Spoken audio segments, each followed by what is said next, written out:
Boa noite, meu nome é Roberto, sou trabalhador do Centro Espírita Humildade e Fé. Faremos uma palestra na noite de hoje, mas antes vamos fazer uma oração. Pai nosso que estás no céu, santificado seja o teu nome, venha a nós o teu reino, seja feita a tua vontade na terra, como em todos os mundos habitados. O pão nosso de cada dia, dai-nos hoje e sempre, Senhor. Perdoa, Pai, as nossas dívidas, assim como nós perdoamos aqueles que nos devem, e não nos deixes cair nas tentações, mas livra-nos de todo mal, que assim seja. A palestra será baseada no Evangelho segundo o Espiritismo, no capítulo 24, não ponhais a candeia debaixo do alqueire. Carregar sua cruz. Quem quiser salvar a vida, perdê-la. A cruz sempre foi o símbolo do sacrifício, né? Jesus nos mostrou isso lá no seu exemplificar, né? A ideia do madeiro como algo de sacrifício, cordeiro que foi sacrificado. Então aqui nesses itens, benditosos sereis quando os homens vos odiarem e separarem, quando vos tratarem injuriosamente, quando repelirem como mal o vosso nome, por causa do Filho do Homem, por causa de Jesus. Todos os seus ensinamentos, né? O Evangelho, na verdade. Jesus, como Espírito puro que era, ele já vivia esse Evangelho a qual ele nos trouxe. Então, e é aquilo que nós procuramos como espíritos eternos que somos, que é a felicidade. E esse caminho da felicidade, o caminho da felicidade é demarcado pelo Evangelho. As regras do bom viver, né, do bem viver, está no Evangelho. Todo aquele que quer alcançar a Deus, que quer alcançar a felicidade, precisa seguir o Evangelho. Ninguém vai ao Pai senão por mim. Jesus já era o próprio Evangelho corporificado. É o Cordeiro de Deus, né? Vamos dizer assim, que nos deu o conceito, mas também nos deu o exemplo. E todo aquele que realmente quer chegar a algo, a autodescobrimento, a felicidade, tem que estudar, compreender e viver este Evangelho. Esse é o caminho. Rejubilai neste dia e ficai em transportes de alegria, porque grande recompensa vos está reservada no céu, visto que era assim que os pais deles tratavam os profetas. São Lucas 6, 22 e 23. Chamando para perto de si o povo e os discípulos, disse-lhes: se alguém quiser vir nas minhas pegadas, renuncie a si mesmo, torne a sua cruz e siga-me. Porquanto aquele que se quiser salvar a si mesmo, perder-se-á, e aquele que se perder por amor de mim e do Evangelho se salvará. Com efeito, de que serviria a um homem ganhar o mundo todo e perder-se a si mesmo? São Marcos, capítulo 8, 34 e 36, São Lucas 9, 23 e 25, São Mateus 10, 38 e 39 e São João 12, 25 e 26. Então é aquela questão do querer salvar-se, né? Só conseguiríamos nos salvar ou alcançar a nossa perfeição. O salvar é essa ideia, né? Do autoconhecimento, e esse autoconhecimento nos dá a ideia de quem somos, em que posição estamos realmente, quais são as nossas virtudes, quais são os nossos vícios ainda, porque o destino é Deus. Nós já temos isso em nós, nós temos essa consciência em nós, porque fomos criados por Deus, nunca nos separamos de Deus. Deus, como ser supremo, causa primeira, inteligência suprema do universo, ele já nos criou com a perfectividade. Então nós temos essa ideia em nós, esse conceito em nós, esse destino em nós. Só temos que alcançá-los. E só alcançaremos através do nosso trabalho, da nossa renúncia, que ele coloca ali, né? Tome a sua cruz e siga-me. São os nossos sacrifícios perante a sociedade a qual vivemos, onde o homem ainda vive dentro de uma superficialidade, né? A matéria nos dá essa superficialidade. Nós estamos reencarnados num corpo que tem sensações e ele sofre essas sensações externas. A visão, a audição, o tato, paladar. Tudo isso é a ferramenta, são os sensores, né?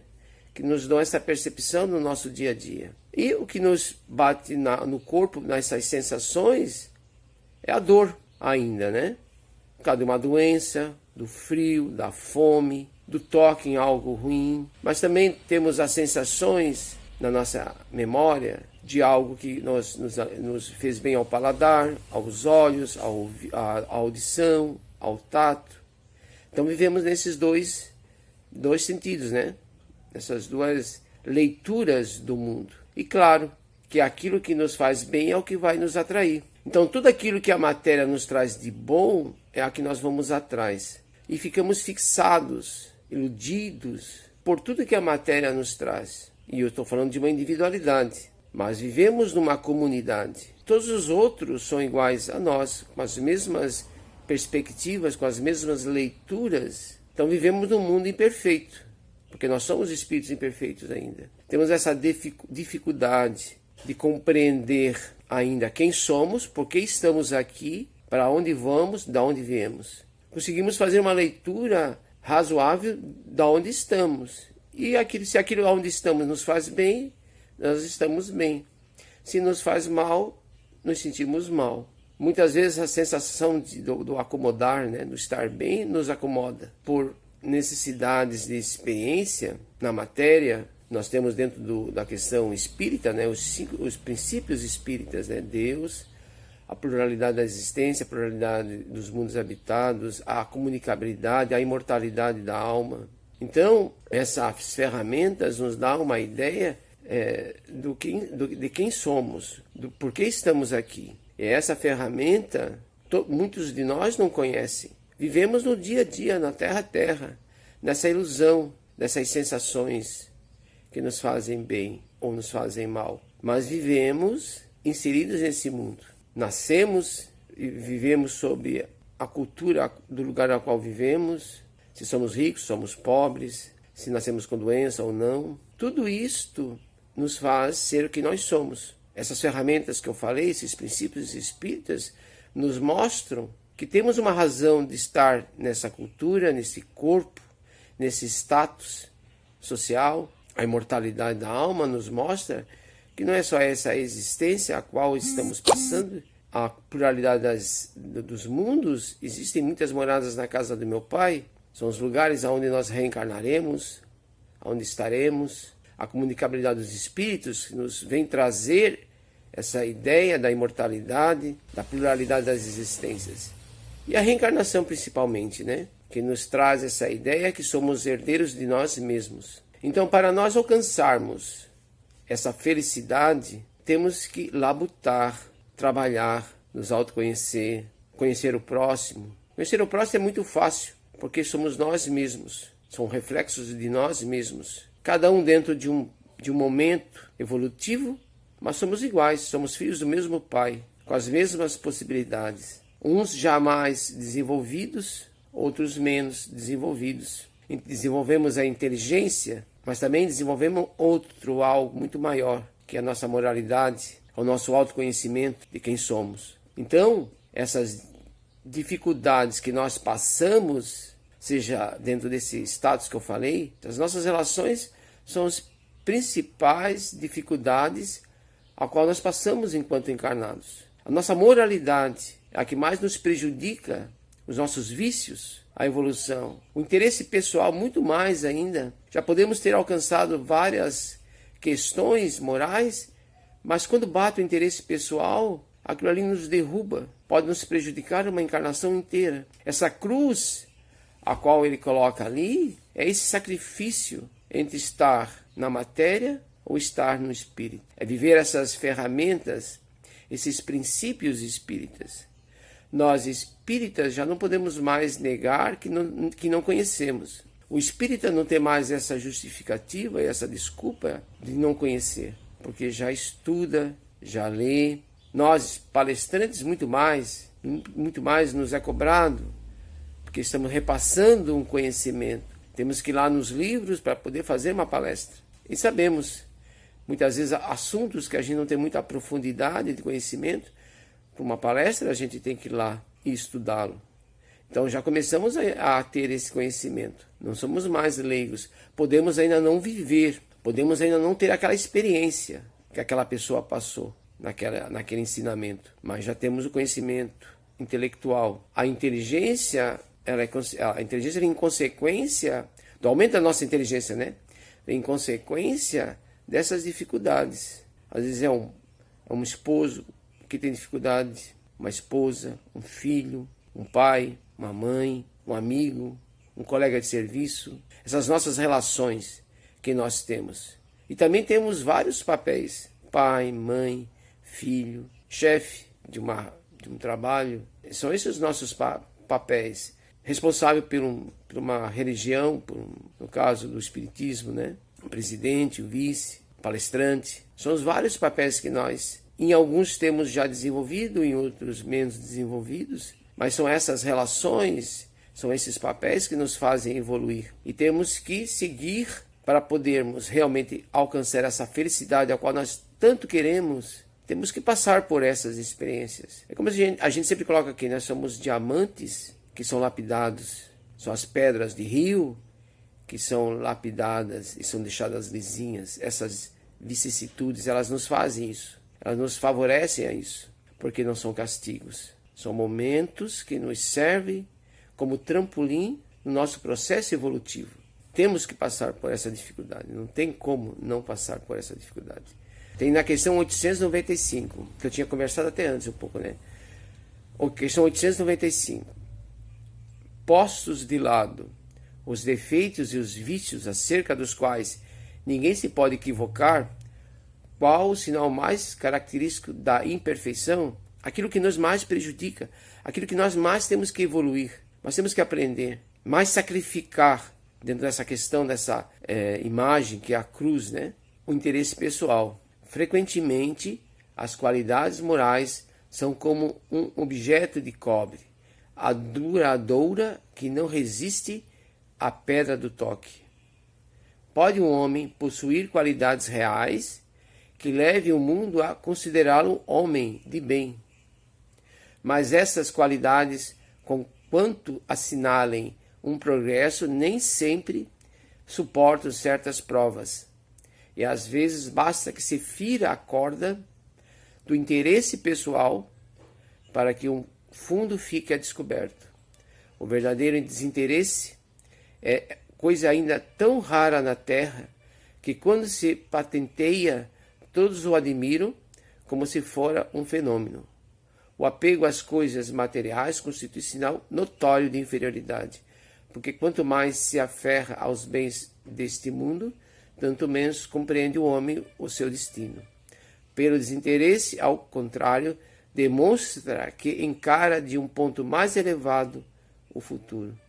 O desinteresse é uma das características mais visíveis nas virtudes. A virtude, ela é totalmente desinteressada. Aquele que se diz virtuoso, ele não pode ter um ponto de interesse. Espíritos bons já são espíritos que já têm essa questão muito desenvolvida em si.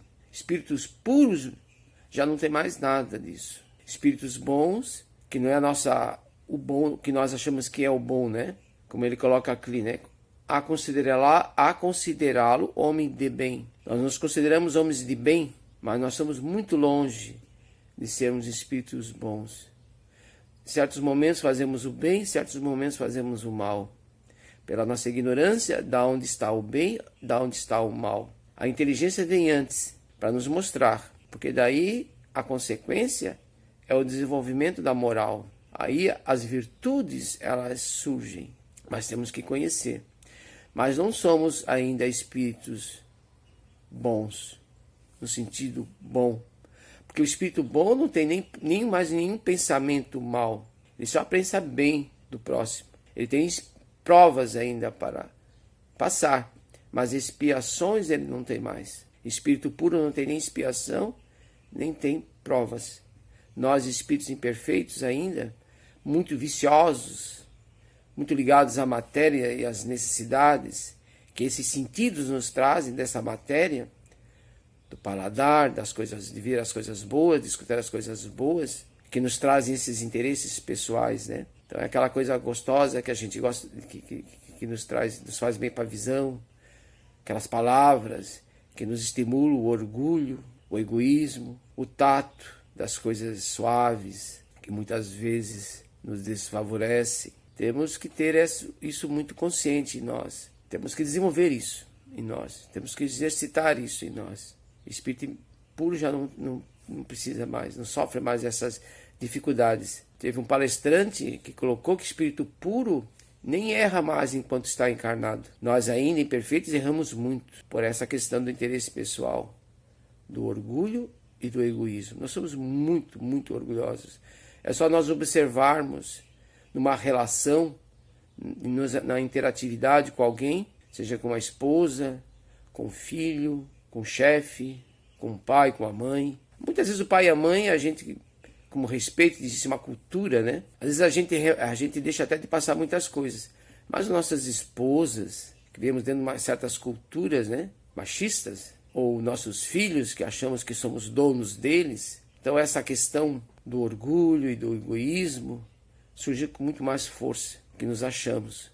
O nosso ego se sobressai. Cruz é a morte, é o símbolo da morte do ego, do egoísmo, né, que nos prejudica tanto a nossa evolução, que nos atrasa tanto ainda, nos traz tanta dor e tanto sofrimento, seja moral e seja físico. A doença vem dessa questão moral nossa. Jesus, por exemplo, ele reencarnou, viveu aqui entre nós, numa época onde a doença era muito mais visível, né? Estatisticamente, muito mais doenças, e não tem na história, nem na Bíblia, nem no Jesus histórico, algum momento que ele esteja doente. E olha que ele ia em lugares bem pesados nessa questão.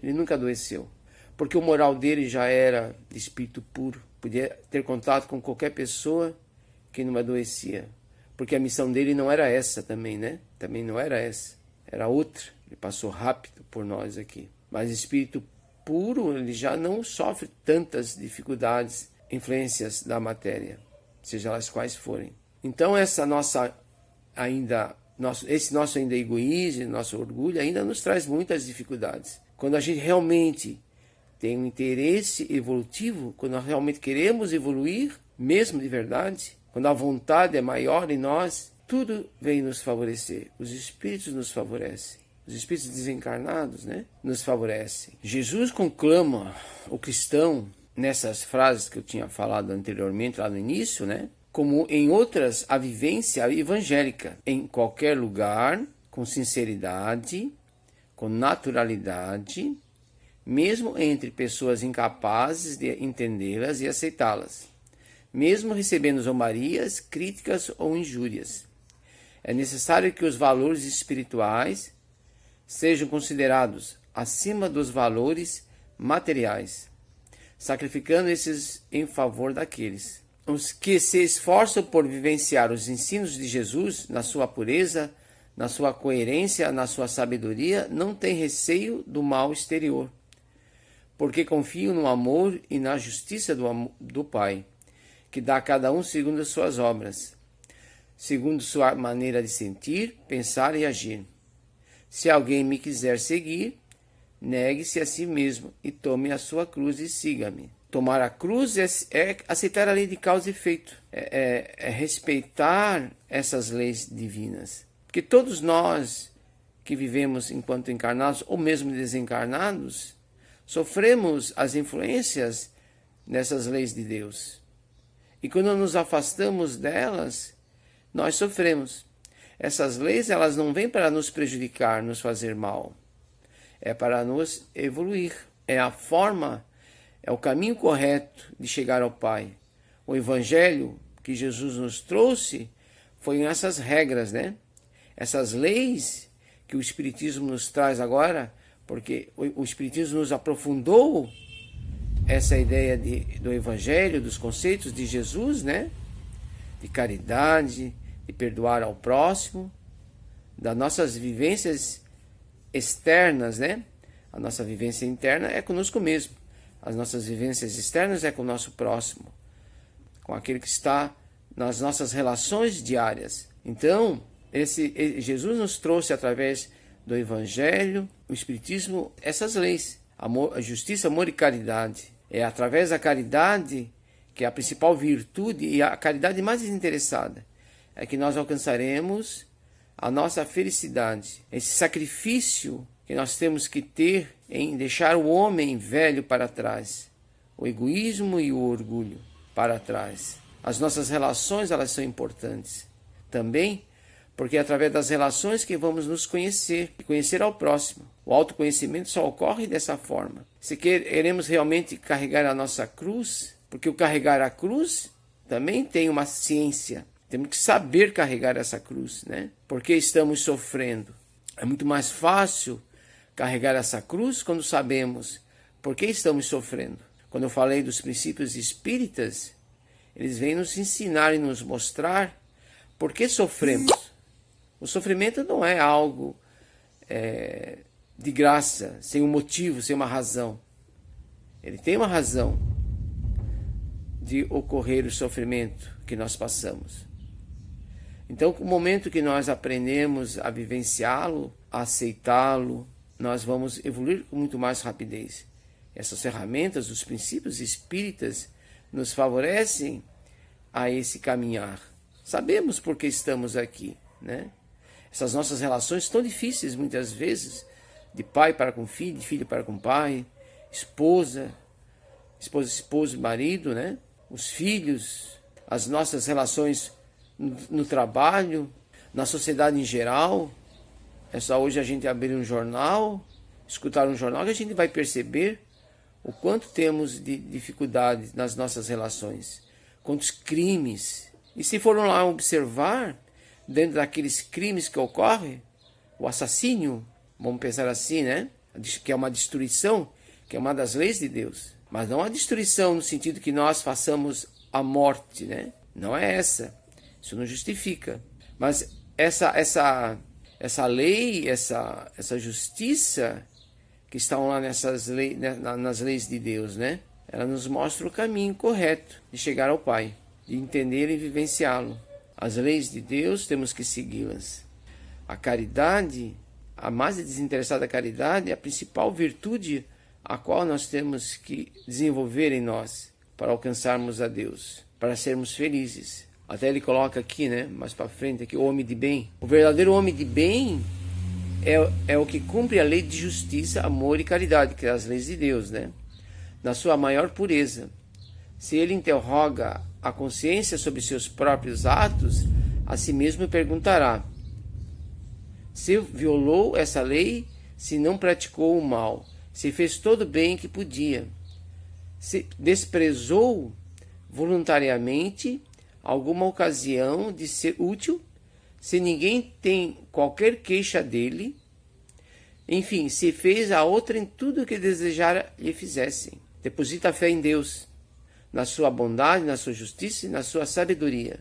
Sabe que sem a sua permissão nada acontece, e se lhe submete à vontade em todas as coisas. A cruz, né? Quando a gente tem essa consciência dessas leis de Deus, né? E começamos a querer realmente a vivê-la, ter a vontade de vivê-la, né? De experimentá-la, de pôr em prática, a felicidade, ela ocorrerá com muito mais facilidade, né? Essa cruz, que parece tão difícil de carregar, né? Porque a gente observa Jesus, quando a gente usa a simbologia da cruz como algo para a gente carregar, parece algo tão difícil. Mas no momento que nós começamos a compreender, a estudar, porque é uma das partes que eu acho dentro do Espiritismo, que muitas vezes a gente deixa de lado, né? Que é o estudo das leis de Deus. A gente procura muitas vezes ir para um centro espírita estudar a questão dos fenômenos, a questão da mediunidade, principalmente os médiuns, onde as energias eles sentem com muito mais força e fazem eles sofrerem. Então eles vão a um centro espírita muitas vezes com o intuito de se melhorar, então certos. Mas muitas vezes a gente fica muito restrito àquela ideia da mediunidade, né? E se melhorar na mediunidade. Não sentir mais aquelas dores, aqueles sofrimentos. Mas é através dessa mediunidade que nós também tivemos o conhecimento do Espiritismo. A moral, a consequência moral dessas leis, né? Mas nós temos que estudar muito mais essas leis de Deus. A mediunidade é importante ser estudada e deve ser estudada. Ela deve ser praticada, porque também é através da mediunidade que a gente ajuda aqueles já desencarnados que vêm nos pedir favorecimentos, nos ajuda, a pedir ajuda.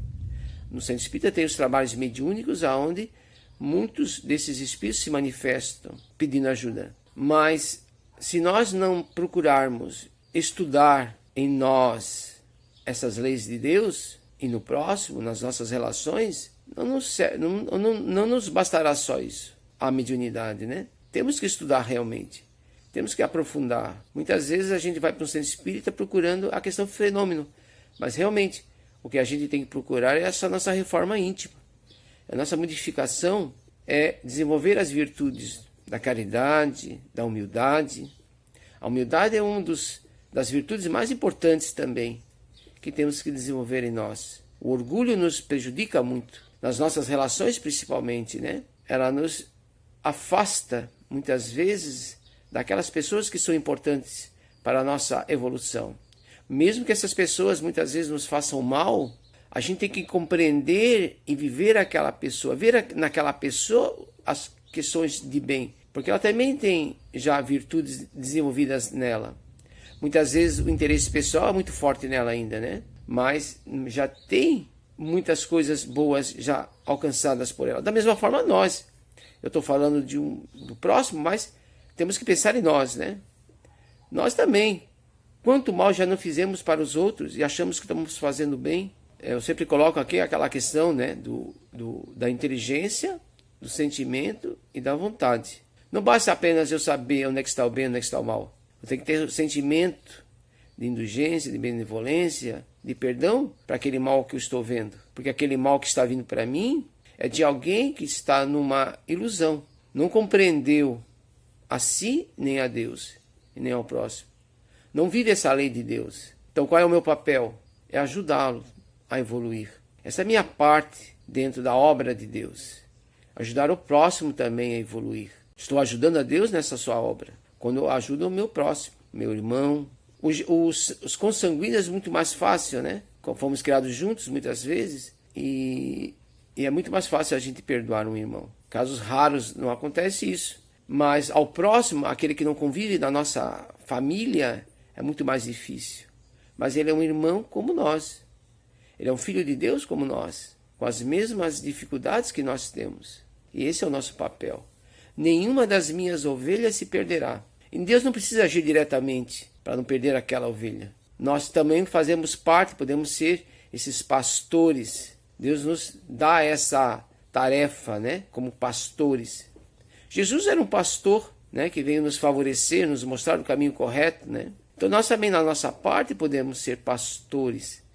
Não com o conhecimento de Jesus, mas podemos ser pastores também, daqueles que estão mais próximos a nós, daqueles que vêm ao nosso encontro, nos trazerem muitas vezes dificuldades, não só favorecimentos. É esses que mais precisam. Somos pastores de nós mesmos, né?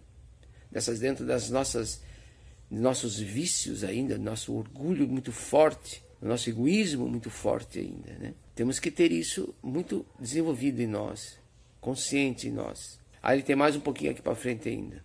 Em todas as circunstâncias, toma por guia, sempre por guia, a caridade, tendo como certo que aquele que prejudica a outrem com palavras malévolas, que fere com o seu orgulho e o seu desprezo, a suscetibilidade de alguém que não recua a ideia de causar um sofrimento, uma contrariedade, ainda que ligeira, quando a pode evitar, falta o dever de amar o próximo e não merece a clemência do Senhor. Não alimenta ódio, nem rancor, nem desejo de vingança. A exemplo de Jesus, perdoa e esquece as ofensas, e só dos benefícios se lembra, por saber que perdoado lhe será conforme houver perdoado. É indulgente para as fraquezas alheias, porque sabe que também necessita de indulgência.